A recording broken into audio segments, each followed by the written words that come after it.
आज हम विज्ञान के इतिहास के एक बहुत ही दिलचस्प मोड़ की बात करने वाले हैं। ये कहानी एक शानदार आइडिया की है और फिर उस आइडिया में एक ऐसे क्रांतिकारी सुधार की जिसने फिजिक्स की दुनिया को हमेशा के लिए बदल कर रख दिया।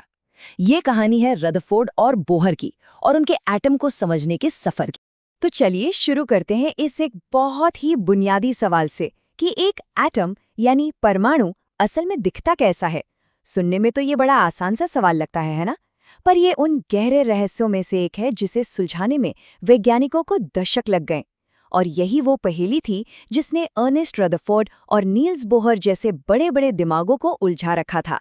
तो इस सवाल का जवाब देने की जो पहली बड़ी और हिम्मत वाली कोशिश हुई वो की थी अर्नेस्ट रदरफोर्ड ने। उनके मॉडल ने हमें एटम के अंदर झांकने का एक ऐसा नजरिया दिया जिसके बारे में पहले किसी ने सोचा तक नहीं था।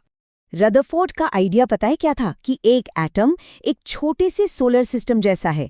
जरा सोचिए, एकदम बीच में एक छोटा भारी और पॉजिटिव चार्ज वाला न्यूक्लियस मतलब नाभिक, और उसके चारों तरफ ग्रहों की तरह चक्कर काटते हुए इलेक्ट्रॉन्स।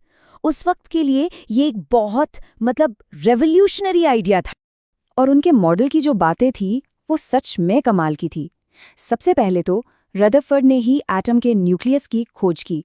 फिर उन्होंने ये साबित किया कि एटम का ज्यादातर हिस्सा असल में खाली जगह है।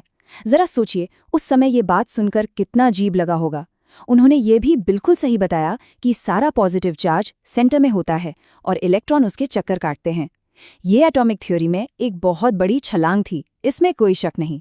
लेकिन रदरफोर्ड का मॉडल जितना ब्रिलियंट था उतनी ही बड़ी इसमें एक दिक्कत भी थी। ये उस समय की जानी मानी फिजिक्स के नियमों से मेल नहीं खा रहा था। असल में इसमें दो बहुत बड़ी खामियां थीं जिसने वैज्ञानिकों का सिर घुमा दिया था। और यहीं से खड़ा होता है सबसे बड़ा सवाल। अगर रदरफोर्ड का मॉडल सही था तो फिर एटम पलक झपकते ही खत्म क्यों नहीं हो जाते? अगर इलेक्ट्रॉन सच में ग्रहों की तरह घूम रहे थे तो उन्हें तो घूमते घूमते खत्म हो जाना चाहिए था। ये एक बहुत बड़ी साइंटिफिक पहेली थी। यहाँ देखिए ये विरोधाभास कितना साफ है। एक तरफ है क्लासिकल फिजिक्स जो कहती है कि कोई भी घूमता हुआ इलेक्ट्रॉन लगातार एनर्जी छोड़ेगा और धीरे धीरे एक सर्पिल रास्ते पर न्यूक्लियस में जाके समा जाएगा, मतलब एक तरह की मौत की छलांग। और दूसरी तरफ है असलियत। एटम स्टेबल होते हैं, वो खत्म नहीं होते। भाई, हमारे आसपास की हर चीज का होना ही इस बात का सबूत है। तो फिर गड़बड़ कहाँ थी? दूसरी गड़बड़ जुड़ी थी रोशनी से। देखिए, जब भी किसी एलिमेंट को गर्म किया जाता है तो उसमें से एक खास तरह की रोशनी निकलती है। अगर इस रोशनी को आप एक प्रिज्म से देखें तो वो इंद्रधनुष की तरह नहीं बल्कि कुछ खास रंग की लाइनों में दिखती है। ये हर एलिमेंट का अपना एक यूनिक लाइट फिंगरप्रिंट होता है। रदरफोर्ड का जो सोलर सिस्टम वाला मॉडल था वो ये बिल्कुल नहीं बता पा रहा था कि ये खास फिंगरप्रिंट्स आखिर बनते क्यों हैं। और फिर इस कहानी में आते हैं नील्स बोहर, एक नौजवान फिजिसिस्ट जिन्होंने इन दोनों पहेलियों को सुलझाने के लिए एक ऐसा कमाल का आइडिया दिया जिसके लिए क्लासिकल फिजिक्स के नियम तोड़ने की हिम्मत चाहिए थी। बोहर ने 3 नए नियम बना दिए।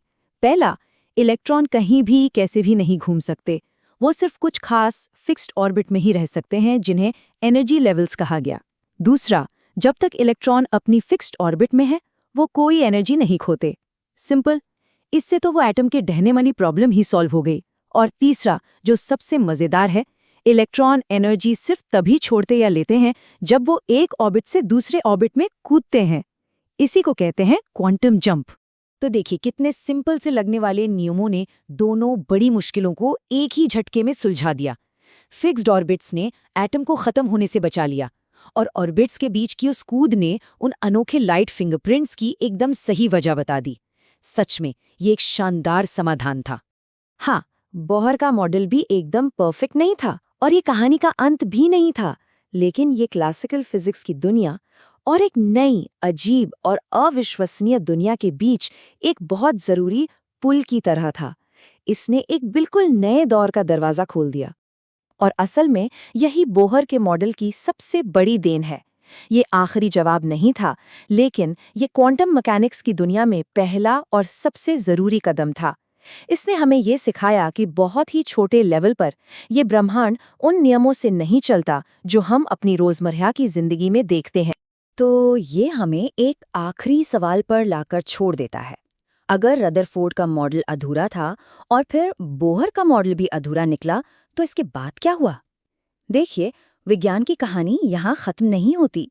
सच तो ये है कि यहाँ से ये और भी ज्यादा दिलचस्प हो जाती है।